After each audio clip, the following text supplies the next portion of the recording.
This is a weird one. I was watching this clip that I saw on YouTube of Tucker Carlson on Tim Pool's show talking about aliens.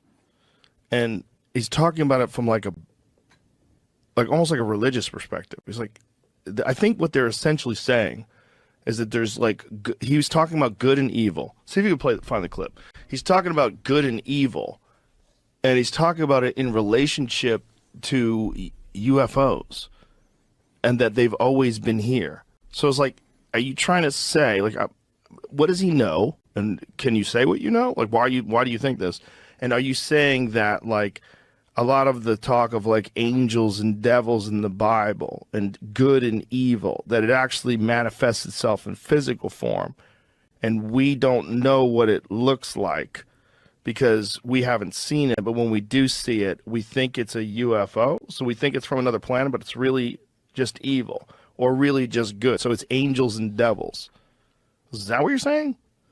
Because if that's what you're saying, boy, that's a fucking freaky argument, because that's one of the weirdest arguments about the UFO thing, is that we are essentially containers of souls, and that what this planet is for these beings is they mine souls here, and that they develop souls here, and that all of our motivations for existing and all of our ego and all of our ambition is really just a way to carry that soul as a vessel, and that they then harvest. Well, I don't know. I don't understand what the argument is. Like, that what sounds are they like getting out of it? what should have been the sequel to Matrix instead of what was. Right, that or would have been a better version. That's how artificial intelligence is created. That's how life is created. Much how like a bee creates a bee colony, they create a bee hive. Inside the hive, the queen lays the larva. Everyone knows how to do it, and they all do it that way.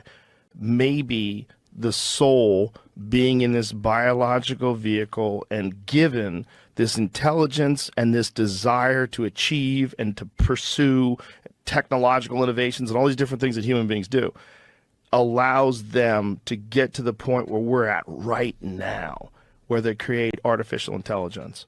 And what these UAPs and UFOs that are appearing in greater numbers and being reported by all these fighter jet pilots and all this, maybe what they're doing is they're witnessing the farmers who are coming by to watch their creation give birth to this thing, which is them. Which would be AI. AI, which is not artificial. The artificial is the wrong word. A new form of life. A life that is not based in biology and breeding through sperm and cells and eggs, but instead completely technological and able to self-reproduce and able to create its own version of itself that's far superior to the one that initially created it.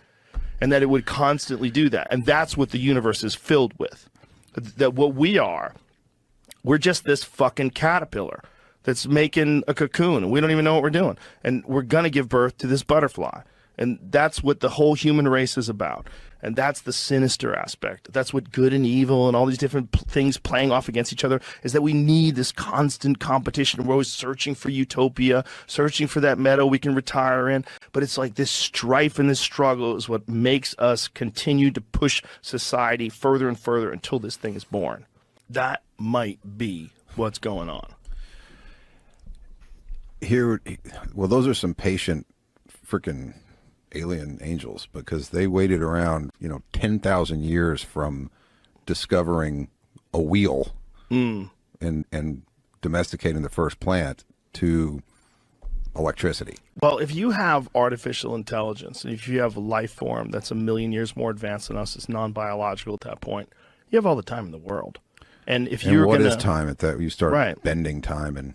And one of the primary theories about how life got started on Earth is panspermia, which is that amino acids and these various building blocks of life come in asteroids, and they slam into the Earth, and that somehow or another over the course of millions and millions of years of chemical interactions, billions of years, you have life, single cell, complex life, and then that life advances to the point where it creates a new version of life.